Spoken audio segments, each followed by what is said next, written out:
안녕하세요. 에버랩스 박형수입니다. 안녕하세요. 레슬리입니다. 오늘은 특별하게 게스트 한 분 모시고서 에버랩스 사연이랑 같이 진행을 해보고자 합니다. 상담도 잠깐 이렇게 진행을 한 적이 있는데 마침 당첨이 됐어요. 그래서 앞으로 어떻게 해서 진행을 해야 되는지를 모르시겠다고 이제 말씀을 하셔갖고 멀리 서울까지 올라오셨습니다. 아침 일찍 일어나서 올라오셔갖고 저랑 같이 방송 진행하기로 하신 거예요. 오늘 와주셔서 대단히 감사합니다. 네, 저도 영광입니다. 별 말씀을요. 자, 일단은 당첨이 돼갖고 축하드리고요. 네. 궁금한 게 많으시죠? 당첨이 처음이라, 그죠? 네, 저 처음이고 뭐 알지도 잘 못하고 그런 루트도 잘 모르다 보니까 주위에 또 전문가가 없잖아요. 그래서 뭐 네이버 블로그나 네이버에 그냥 뭐 검색 치기만 하니까 네, 다행히 또 이렇게 전문가가 있으셔서 제가 좀 많이 여쭤봤던 것 같아요. 그래서 마침 어디에다 넣으세요 라고 해서 이제 시립주 위주로 하고 하셔갖고 겸사겸사해서 넣으세요 했는데 마침 거기서 당첨이 딱 돼버린 거예요.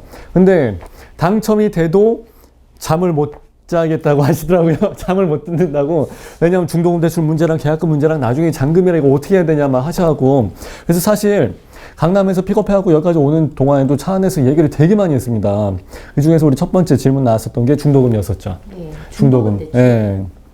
중도금 대출은 말 그대로 이제 계약금 10%를 넣어놓고 나서 그 다음에 이제 중도금 대출을 진행하는 케이스인데, 중도금 대출은 여기가 보통 이제 10% 계약금 내고 중도금 60% 내고 나머지 잔금 30%. 근데 중도금에 대해서는 사실 레슬링님 뿐만 아니라 우리 밴드에서도 그 질문이 되게 많이 나왔어요. 중도금 대출 나 안 되면 어떡해요? 계약금 냈는데 중도금 대출 안 되면 내 돈으로 내야 된다며, 나 돈 없는데 어떡해요? 그런 질문이 진짜 많이 나왔습니다. 네. 그래서 중도금 같은 경우는 아까 오다가도 말씀을 드렸다시피 그냥 이것은 회사, 건설사 있죠. 건설사와 은행와의 관계지 명의만 레슬링 거예요. 그래서 어지간히 신용등급이 좋지 않는 이상은 어지간하면 다 됩니다. 뭔가 그 일반 사람들한테는 그런 걱정이 좀 있거든요. 그렇죠. 아무래도 그럴 수밖에 없죠. 내가 돈을 넣었는데 안 되면 그 돈 날리는 건가? 뭔가 그런 불안함도 있고, 처음 하다 보니까 약간 경험이 없다 보니까 약간 그런 약간의 고민이 좀 있는 것 같아요. 네. 그래서 중도금 같은 경우는 아직은 은행이 선정이 안 됐지만은 거의 뭐 우리가 생각하는 그런 은행은 아니고 뭐 서울 뭐 국민은행, 신한은행 막 이런 데는 거의 안 되고, 잘해야 농협, 수협 아니면은 뭐 광주은행, 뭐 전라은행, 전북은행 거의 이런 데가 많이 돼요, 사실. 새마을금고는요? 새마을금고도 새마을금고가 되면 좋죠. 그래서 이제 그렇게 되는 케이스가 많고 우리가 생각하는 은행이 아니다 보니까 생각하는 금리는 조금 더 높아질 수도 있다. 예. 그리고 아직 은행이 선정이 안 됐을걸요? 그러면 중도금 대출할 때 무이자 해주는 건가요? 아니요, 그거는 그때그때 달라요. 요즘은 무이자가 거의 없어요. 무이자 제가 지금 방송. 무이자 해주는 것 같은데? 그래요? 그거는 일단 그거 봐야 돼요. 저도 여기서 방송을 되게 많이 진행했는데, 무이자로 해서 진행이 나왔던 케이스는 별로 없어요. 요즘 무이자 잘 안 합니다. 그래서 지금 당첨되신 데는 무이자인지 아닌지는 공고문을 보셔서 확인을 하시는 게 제일 좋아요. 무이자라고 했어요. 그래요? 그러면 굉장히 좋은 거예요. 요즘 무이자가 얼마 없기 때문에. 그러면 만약에 무이자가 아니라면 제가 돈을 그 이자를 내야 되는 건가요? 그렇죠. 그래서 그건 어떻게 되냐면은 나중에 무이자가 아니면은 이자 후불제예요. 입주할 때 중도금대출 60% 그거 다 상환을 해야 되고, 나머지 잔금 30% 이것도 다 상환을 해야 되고, 이때 상환은 언제예요? 입주할 때. 그러면서 그때 모든 걸 다 정산을 해서 중도금에 대한 이자, 후불제니까 이때 다 입주하기 전까지 이 정산이 다 끝나서 완납이 돼야지 키를 줍니다. 임대를 놓든 본인이 들어가 살든지 간에. 그러면 대출이 은행을 통해서 나오는 거 아닌가요? 대출이 은행을 통해서 나오죠. 네. 예. 그리고 중도금 대출은 60%를 진행을 하는데 그날 가서 거의 다 서류만 한 30장을 계속 다 쓰고 와요. 그래서 본인의 신용이랑 그렇게 상관은 없어요. 그래서 본인 통장에 돈이 들어왔다가 그 순간 바로 나가버립니다, 은행으로. 건설사에서 돈이 들어왔다 은행으로 나가나? 은행에서 들어왔다 건설사로 나가든지 하여튼 본인 통장에 들어왔다 하여튼 그 순간 나가버려요. 그래서 지네들끼리 알아서 다 계산을 다 끝내버려요. 문제는 이제 잔금 때죠. 잔금 때 지금까지 은행에 대출해 준 거 상환을 다 해야 되고 나머지 30%도 다 상환을 해야 되는데 그걸 어떻게 처리하느냐? 그때는 잠깐 거기서 담보대출. 그렇죠. 담보대출. 왜냐하면 이 집이 본인 거잖아요. 그죠? 그러니까 이 집을 담보로 해서 잔금대출 또는 담보대출이라고 얘기를 해요. 보통 옛날에는 70% 정도가 나왔고 은행권 말고 이 금융권에서는 뭐 80% 이상도 나온 데도 있어요. 그리고 지금 이제 요거를 지역에 따라 다르지만 뭐 50%, 60%까지 뭐 잡아주고 하니까. 근데 지금 지역에서 아마 60%나 70% 정도까지는 잔금 대출을 다 해줄 거예요. 그러면 말이 중도금 대출 60% 나갔던 게 이자 후불제와 잔금 30%까지 다 합해서 총 90% 플러스 이자 후불제 이자까지 해서 이게 다 잔금 대출로 또 다 바뀌어서 전환이 돼버리는 거예요.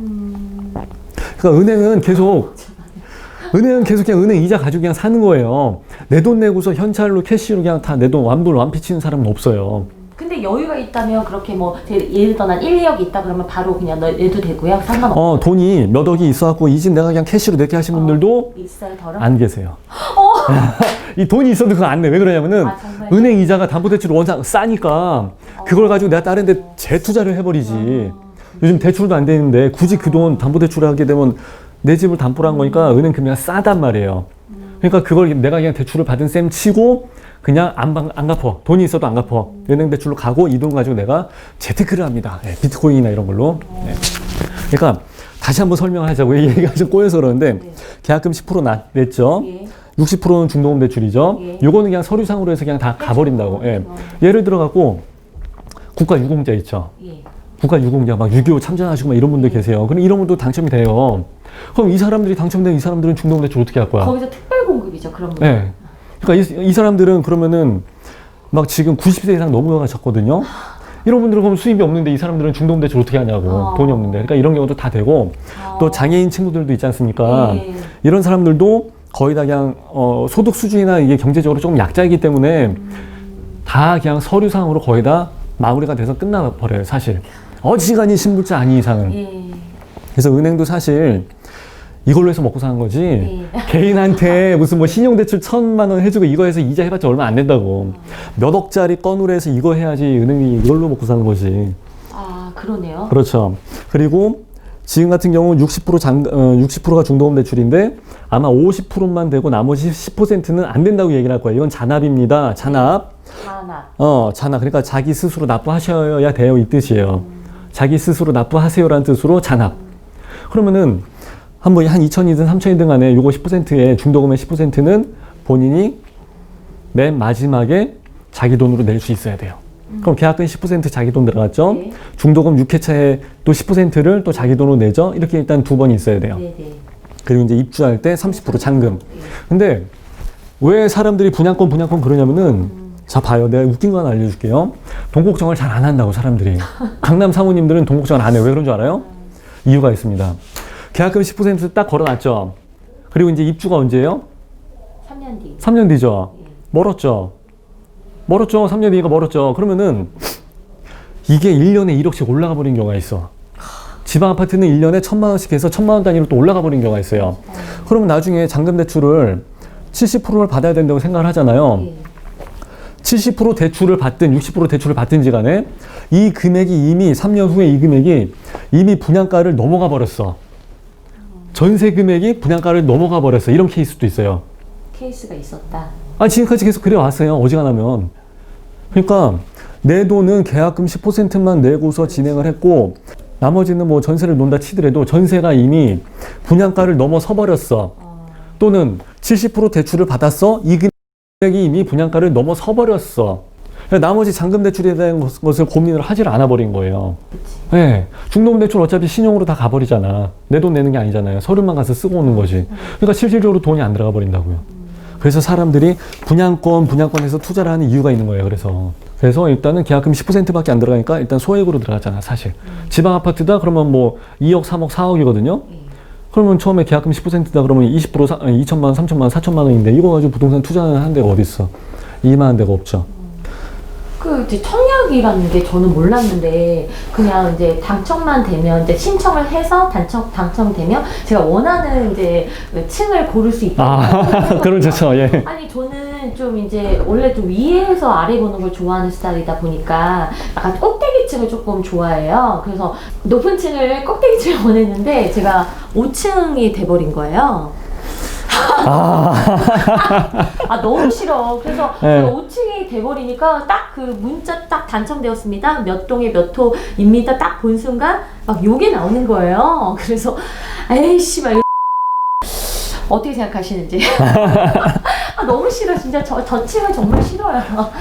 아, 이게 어떤 케이스냐면요. 네. 첫 번째, 이게 나도 항상 얘기했던 게 그거예요. 지난 방송에서도 내가 무슨 얘기를 했냐면은, 아니, 내가 80점짜리, 70점짜리 고득점 통장을 가지고 청약을 했는데, 좋은 층에 당첨이 되면 괜찮은데, 오히려 뺑뺑이 추첨이잖아요. 그러니까 막 1층, 2층 막 이렇게 걸려버린단 말이에요. 그러면은, 야, 내가 이 통장을 가지고 내가 여기 4, 5층을 들어가야 돼? 그럼 열받죠. 그래서 나는 생각한 게 각 층마다 대학교 막 입학할 때 우리 막 눈치 작전 한 것처럼 알아서 본인이 그 원하는 동호수에 알아서 넣으시라 이렇게 했으면 참 좋겠는데 그게 아니니까. 왜 그런 시스템을 만들지 않은 건가요? 이유가 뭔가요? 어떻게 생각하세요? 이유가 뭐예요? 그런 시스템을 그거는 저기 원인. 국토부 장관님 그 내정자 그분한테 물어봐야 되는데. 그런데 따져요? 근데 사실 우리나라에서 이렇게 진행하는 이런 게 하루아침에 막 바뀌거나 그러진 않아요. 사실 굉장히 오랜 시간이 걸리기 때문에 그러니까 공무원들이 일을 안 한다는 얘기가 나오는 거야. 그죠? 그런 부분도 있고. 그러면 거기서 이제 다다다다 이렇게 해갖고 뭐 컴퓨터 뭐 이런 거 돌려갖고 딱 그냥 나오는 거예요? 추첨. 내가 원하는 동호수로 들어갈 수가 없어요. 그게 문제인 거예요. 그게. 그래서 내가 이 아파트 들어갈 것 같았으면은 내가 여기 2층 수에 들어갈 것 같았으면 내가 차라리 안 하고 말지. 진짜 안 하고 말지. 그런 생각이 그래, 맞아요. 거예요. 그래서 그냥 아예 그냥 하지 않고 그냥 미분양이 되면 다행이지만 미분양이 됐을 때 남아있는 거 그냥 딱 하는 게 좋을 것 같아요. 어떻게 보면 그게 차라리 더 낫죠. 예. 그게 안전하고 제가 원하는 걸 들어갈 수 있으니까. 그래서 지금 조금 고민 중입니다. 아쉽죠. 근데 이게 이제 3순위 예당이라 그래요. 예비당첨. 네. 예비당첨 가서 이거 뽑아야 돼. 네. 그러고 난 다음에도 이게 미분양이 돼버렸다? 그때 가서는 동호수를 지정을 할 수가 있어요. 그러니까 4순위까지 가야 돼. 1순위, 2순위, 3순위 한 다음에 4순위까지. 그래갖고 옛날에는 선착순으로 해서 내가 원하는 동호수를 찍어갔어요. 밤새 줄 서갖고. 그러니까 줄을 먼저 쓴 사람이 먼저 나 어디 몇 층 꼭대기층 원하는 거 할 수 있는 딱 이거 동호수 배치도 딱 보고서 나 여기 좋아요. 그럼 나 여기 고층 무조건 딱 찍어가고 이제 그런 케이스죠. 근데 여기에는 조금 이제 바뀌었어. 옛날엔 그렇게 했는데 지금은 뭐 예비 당첨을 했는데 예비 당첨에서도 빵꾸가 나면 얘네들도 낭패잖아요. 그럼 미분양이잖아. 그러니까 예비 당첨을 500번, 600번까지 막 줄 세워 넣는 거예요. 어떻게든 누구라도 와서 다 무조건 뽑아가게끔. 근데 그럼에도 불구하고 안 되는 경우가 있어요. 그게 나중에 그 외곽순환도로나 어디 뭐 외곽에 다니다 보면은 플래카드에 붙여갖고 회사 보유분 특별 분양에서 동호수 지정. 본것 같아요. 동호수 지정 그거예요. 남고 해서 남은 거 그거예요. 근데 그게 과연 그게 좋은 동호수는 없죠. 내가 찍을 수는 있어도 좋은 동호수가 남아있을 리가 없지. 아니면 그 아파트 전체가 다 미분양이든가. 그래서 사람들이 어떻게 생각하냐면 예비 당첨 들어갈 때 이걸 계산을 잘해야 돼요. 보통 예비 당첨은 1층, 2층, 3층, 4층이 많이 남아요. 게다가 뒷동에 안쪽에 이렇게 골짜기동이라고 그래갖고 막 모여있는 데가 있어요. 조망도 안 나오고 그늘지고 막 햇빛도 안 들어오고 막 이런 데가 있어요. 그런데 1, 2, 3, 4층이 남는 경우가 있고 가끔씩 로얄층이 좋은 데인데 부적격으로 해서 빠지게 되는 경우가 있어요. 근데 그게 해봤자 10분의 1이 안 된단 말이에요. 근데 예비 당첨 들어가서 수백 명이 있는데 내가 그걸 뽑을 거라는 환상을 가지고 들어간다? 야, 난 그거 확률이 없다고 보죠. 그럼 어떻게 해야지? 지금 우선 당첨된 거는 당첨된 거니까 어쨌든 지금 뭐 5층이라도 들어가서 주거로 살다가 막 고층짜리에 만약에 저는 약간 제가 원하는 위치를 봐둔 게 있어요. 그게 백사동이긴 한데 백사동 33층인데 그 옆에 펜트하우스가 있거든요. 그러니까 펜트하우스랑 같이 이렇게 섞여 있긴 한데 그 꼭대기층을 아무튼 제가 원하는데 거기가 아예 아무도 안 살았으면 좋겠어요. 거기가 이제 부적격으로 나와야지. 부적격으로 나오거나 아니면 아예 그냥 사람 뭐 그 5구 타입이 만약에 하는 사람이 너무 없으면 남아 있었으면 좋겠다는. 끝까지 미분양으로. 네, 미분양 예당에서도 남아 있어서 완전 미분양으로. 네. 그걸 기도하고 있습니다. 그걸 매일 기도하고 있거든요. 진짜. 내가 방금 얘기했는데 절대 그럴 가능성은 없다고. 그러니까 예당에 들어가서도 그걸 뽑을 수 있는 자신이 있어요? 확률이? 굉장히 어려운 문제예요. 만일에 그 집이 시장에 나 이 집 입주 안 하고 팔을 내요. 그럴 수는 있지. 만약에 그 A라는 사람이 33층 거기 당첨자인데 있어요. 근데 그 33층 그 사람이 당첨된 사람이 나 이거 팔 거다 하면 그렇죠. 그 사람이 먼저 계약을 쳐야 돼. 그래야 회사 손으로 넘어가지 않으니까 그렇게 해서 먼저 계약을 치고 그렇게 하고 난 다음에 그게 시장에 나왔을 때 그걸 찍어서 사야 돼. 그러니까 항상 레이더를 키고 있어야 되고. 부동산에서 내놓는 거예요. 그렇죠. 그 사람이 부동산에다가 이제 내놓겠지, 이제. 그럼 그죠? 내가 부동산에 해서 거기 백사동에 3737 거기 나왔나요? 5호 라인 이렇게. 네, 계속 물어봐야죠. 그래서 계속 그런 거 물건이 나오게 되면 나한테 바로 전화 주세요. 근데 만일에 그러면 그 사람이 팔긴 파는데 피 한 5천 주세요. 이래 버리면 골치 아프죠 또. 그죠? 그러니까 이게 뺑뺑이가 문제인 거야. 뺑뺑이가 이걸 운으로 해서 간다는 게. 운명에 맡겨야 되나요, 여러분?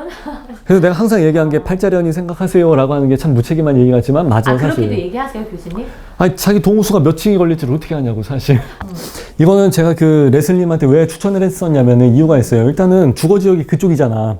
맞아요. 네, 그것도 그렇고 또 하나는 또 시립주 위주로 생각을 했었기 때문에. 시립주가 뭐죠? 시립주? 내가 들어가서 산다고 투자용으로 해서 월세 전세 놓는 게 아니라. 투자용이 아니라 시립주라고요. 네, 그 실제로 말을- 입주해서 살 거라고. 시립주? 네, 나 그 시립주. 단어는 처음 들어봐요. 시립주. 그래서 내가 거기 들어가서 살 거기 때문에 이제 시립주기 때문에 자, 내가 실입주. 네, 실제로 입주한다 그 얘기죠. 그래서 맞아요. 시립주 같은 경우는 내가 흔히 우리 방송에서 방송에서 강의를 할 때 그렇게 얘기합니다. 시립주가 깡패라고. 시립주가 천하무적 깡패예요. 최고예요. 왜 그러냐면 왜 그러냐면은 투자를 하신 분들이나 투기를 하신 분들 같은 경우는 내가 입주하기 전까지는 금액이 좀 올라가 줘야 돼요, 무조건. 그래야 좀 남는 게 남는 게 나오니까. 예, 근데 실입주하는 사람의 경우는 금액이 올라가든지 내려가든지 상관은 안 해요. 어차피 내가 거기 들어가서 살 거니까 상관이 없어요. 그래서 거기 같은 경우는 지금 미달이 나 있잖아요. 근데 괜찮아요. 일단 첫 번째는 실입주기 때문에 괜찮고, 두 번째는 지금 내 집이 없었잖아요. 내 집. 그러니까 내 집 마련에 대한 그 메리트가 굉장히 큽니다. 나 같은 경우는 사실 집이 없었고, 요번에도 한겨울에 이사를 가야 될 뻔했어. 쫓겨날 뻔한 거지, 사실. 그게 쫓겨난 거지, 그게 이사를 갈 뻔한 건 아니잖아, 사실. 구체적으로 얘기하면은. 근데, 자, 내 집 마련을 해서 내 집에 살고 있다 보면은 집값이 올라가고 내려가고 떠나가고 누가 나한테 나가라고 한 사람이 없으니까 그건 진짜 좋아요. 안정적인 삶을 살 수 있다는 게. 은행 이자를 내는 게 낫지 월세를 내는 것보다 그게 훨씬 낫잖아요. 은행 이자를 내는 게 훨씬 낫지 월세를 내게 되면 그 금액 때문에 돈이 모이질 않습니다. 안 보입니다, 여러분. 네, 맞아요. 나도 해봐서 아는데. 월세 인생을 계속 살았었거든요. 근데 월세 인생을 절대도 못 모아요. 그냥 예 버리는 돈. 남 좋게 해주는 돈. 네. 그러니까 이제 그게 되게 아쉬운 점이죠. 그래서 이사 간다고 해봐 또 집 알아보지 뭐 이삿짐 하지 그러면 한 두세 달은 그냥 나가버린다고. 진짜 아주 그냥 이사 다니는 거는 학을 떼어 진짜 나도. 저도 엄청 많이 다녔거든요. 그러니까 내 집 마련, 이사를 안 가도 된다는 그 프리미엄, 그리고 이제 월세 낼 돈으로 은행 이자를 낸다는 거, 그 경제적인 이득이 훨씬 더 많죠. 그런 부분이 있고, 또 한 가지는 내가 이 얘기 하나 해드릴게요. 레슬리 님이 지금 그 당첨된 집이랑 거의 비슷해요. 이 집은 심지어 미분양이었어. 이제 경기도 동쪽에 어디인가예요. 자, 거기 같은 경우는 심각한 악성 미분양이었었고, 마침 세대수도 되게 많았어. 그래갖고, 안성이나 뭐 다른 데 평택이나 이런 데 세대수가 조금하니까 괜찮은데, 미분양된 물량이 대규모 단지로 있었어요. 그거 불과 이제 2년이 안 됐거든요. 그때는 그게 악성 미분양으로 계속 남아 있었기 때문에 동호수를 찍었어. 1순위, 2순위 청약이 안 됐지. 맞아요. 그때 그랬어요. 3순위 예당에도 안 됐지. 4순위 선착순도 안 됐지. 그래서 몇 달째 계속 미분양이 있어가지고 내가 원하는 동호수를 그냥 찍어갖고 들어갔어요. 그때는 그런 경우예요. 근데 완전히 그 정도는 갈 때까지 간 케이스지. 내가 원하는 동호수를 찍어갖고 들어갈 정도면. 근데 2년이 안 됐어요. 지금 2억짜리 분양하던 게 지금 4억 갑니다. 그리고 2년 동안 계속 월세 수익이 꼬박꼬박 나옵니다. 그러니까 레슬리님 같은 경우는 어떻게 하시냐면은 지금 임차인으로서 살고 있지 않습니까?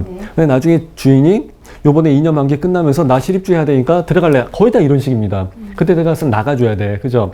그때 가서 집을 알아보고 다른 데 전세 월세 찾게 되면은 야, 금액이 이렇게 높아졌어? 이 얘기가 나올 거라고요. 그죠? 근데 나는 지금 내가 당첨돼서 받아놓은 집이 있어. 난 여차하면 거기 들어가도 돼. 이러면은 옵션이 굉장히 많아지죠. 여유로운 선택을 할 수 있죠.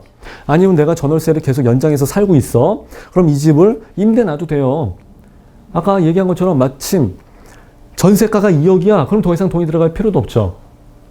그래서 꼬박꼬박 뭐 월세를 논다든지 그럼 월세가 꼬박꼬박 나오기도 하고 하니까 그러면서 피는 피대로 뜨고 월세는 월세대로 꼬박꼬박 나오게 되는 케이스가 나옵니다. 내가 아까 얘기한 케이스는 그런 데는 거의 뭐 악성 미분양이었는데 거기가 수요자 많이 살려고 살려고 수요자가 과연 있을까요? 임차 수요, 그죠? 임차 수요. 누구 들어올 사람이 그것도 있을까? 과연 있을까? 그것도 이제 생각해볼. 그래서 지방 아파트에, 서울이 아닌다면 지방 아파트가 만일에 막 1500세대, 2000세대다 그러면요. 입주할 때 당시에는요. 출렁거림이 현상이 좀 있어요. 전세나 월세 금액이 확 빠져버립니다. 2000세대, 1500세대를 어떻게 다 맞춰? 그 동네에서 2000명이 들어갈 사람이 없어. 그러니까 남아돈단 말이에요, 공급이. 그러니까 금액이 빠지는데, 마침 뭐 안성, 평택 이런 데처럼 500세대, 800세대 이런 식으로 조금 해서 나오잖아요. 그런 데는 전월세 물량이 나와봤자 한 30, 40% 정도밖에 안 나오니까 몇백 세대밖에 안 돼요. 게다가 이런 데는 지금까지, 특히 안성 같은 데는 지금까지 공급이 거의 없었잖아요. 그러면 새 집에 대한 수요가 있어. 그리고 전월세가 끝나는 사람도 또 들어와야 되니까 그 정도 수요는 충분히 해당 지역에서 감당이 가능할 것 같아요. 소화가 가능할 것 같아요. 그래서 내가 우리 여기 오면서도 얘기했잖아요. 저 아파트가 불과 5년 전에 줄 서서 주소 가던 데야라고 얘기했잖아요. 불과 몇 년 안 됐어요. 그리고 나 방송할 때 여기 소각장 있는데 쓰레기 소각장 얘기도 안 해. 거기 브랜드 이름도 없는 아파트예요. 다 미분양. 지금 몇 억 갑니까? 15억, 13억 갑니다. 10년이 지나서 100년이 지났어. 불과 5, 6년 지났습니다. 내가 방송에서 그 얘기했잖아. 나 그때 그 아파트를 못 잡은 게 내가 천추의 하안이라고 내가.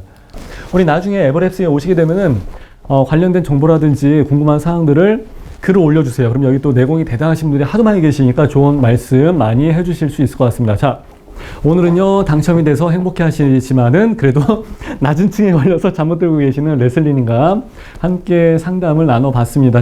오늘은 여기까지 해서 마무리하는 걸로 하겠습니다. 감사합니다. 감사합니다.